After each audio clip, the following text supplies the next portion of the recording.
साथियों, ईद के दिन 11 अप्रैल को रंजीतपुर चौकी के पास एक वारदात हुई जिसमें मुस्लिम समाज के नौजवान साथी ईद की नमाज पढ़ने के बाद अपने रिश्तेदारी में जा रहे थे।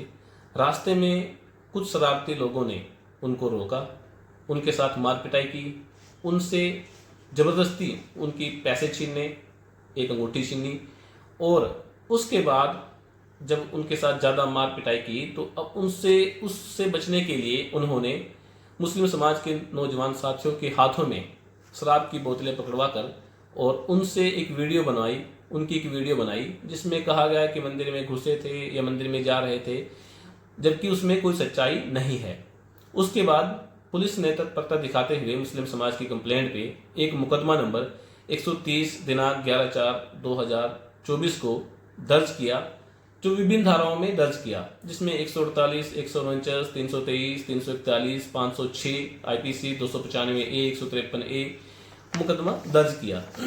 उसके बाद 3 मुजरिमों को पुलिस ने गिरफ्तार किया और गिरफ्तार करने के बाद पुलिस ने उन तीनों मुजरिमों को कोर्ट में पेश किया और कोर्ट में पेश करने के बाद उनका रिमांड लिया। रिमांड के बाद दोनों पक्ष को बुलाया, जो शिकायत करता है उनको भी बुलाया और जो एक्यूज थे उनको भी CIA 2 यमुनानगर में इन्वेस्टिगेशन के लिए लेकर गए।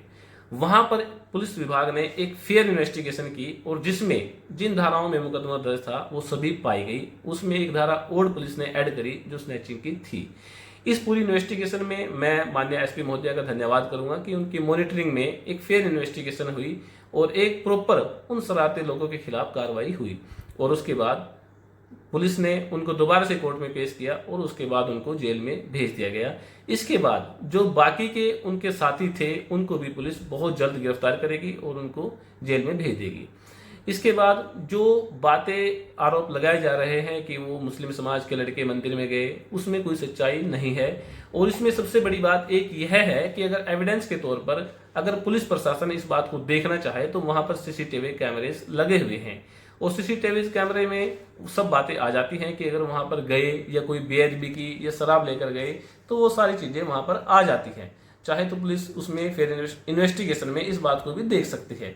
और अगर कोई भी मुस्लिम लड़का या मुस्लिम नौजवान साथी इस तरह की कोई हरकत करता है तो वो भी बेअदबी है और वो एक तरह से धर्म के खिलाफ भी है और उसमें कोई भी मुस्लिम साथी ऐसे नौजवान साथी का साथ नहीं देगा।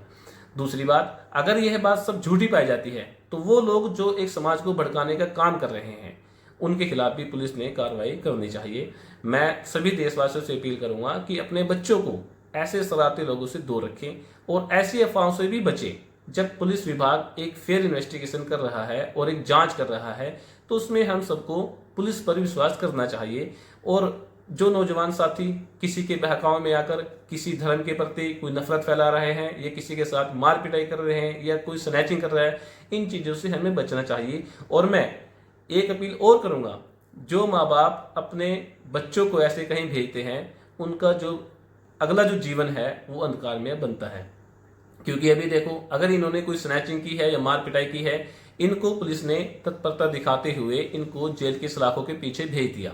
कल ये लड़के ना तो कोई नौकरी का फॉर्म भर सकते और ना ही कोई समाज में अपनी सफाई दे सकते, क्योंकि इन्होंने जो किया है वह गलत किया है। इसी प्रकार से मैं खासकर अब मुस्लिम समाज से अपील करना चाहूंगा कि आप किसी भी प्रकार की कोई ऐसी पोस्ट ना डालें कि जिससे किसी की भावना आहत हो।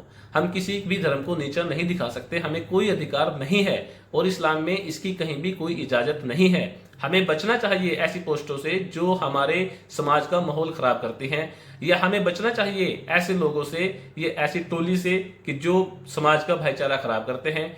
और मैं तो अपील यह करूंगा कि हमें इस देश के अंदर रहना है, मिलजुल कर रहना है, भाईचारे के साथ रहना है, एक दूसरे के काम आए और भाईचारे की मिसाल पेश करें।